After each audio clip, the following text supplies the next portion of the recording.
Здравейте, приятели! Днес ще готвим свински врат в гювеч. Много хубава рецепта и е изключително лесно. Последвайте ме и ще ви покажа как ще стане работата. За целта ви е необходим един гювеч, в който сипвате малко олио на дъното. Разнасяте хубаво с четка, да не ви залепне месото. На самото месо го овкусявате единствено с сол, обилно. Обилно го посолявате.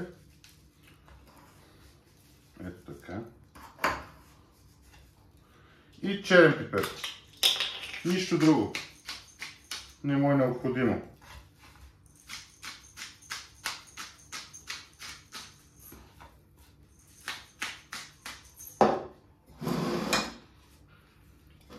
Слагате в гювеча, поливате го и него с мазнина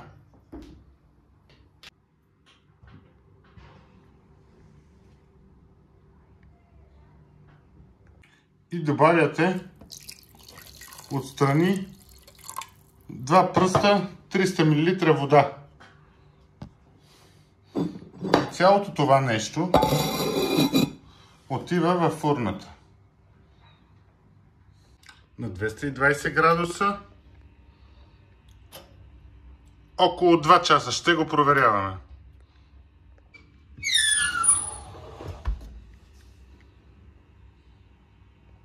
След 1 час долейте още 300 мл вода. 2 часа и половина на 220 градуса с доливане с вода и до момента, в който трябва да го нарежем на филии. Изчаквате една идея да изстине и го режете така по тъгъл на филии, за да може да ги подредиме в една йенска и ще видите какво ще стане след малко. Ето ги, готови са. Леко ги застъпваме, че няма да ги съберем всички. Да ги подредим. Разпрас. Готово е, ви казвам още един път. На тези температури и за това време няма как да не се изпече. Следва, вземете си сос барбекю. Който сос барбекю трябва да го отворим. Соса барбекю го отворихме, но щяхме да забравим.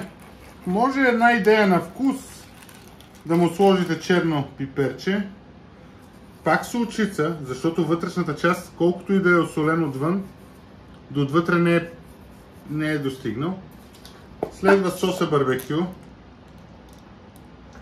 който сос трябва да го разнесете хубаво върху всяко парченце да поеме. Е така и от долната страна леко. Сега, който обича сос барбекю да слага. Има и сосове този леко сладни, има такива и малко леко пикантни. Какъвто вземете, такъв ще ви бъде. Слагаме малко водичка, така в краищата, все пак да не запече. И това нещо на горен реотан, буквално за между 5 и 10 минути до готовност. Готови сме. Даже и гостите са тук. Язването е готово.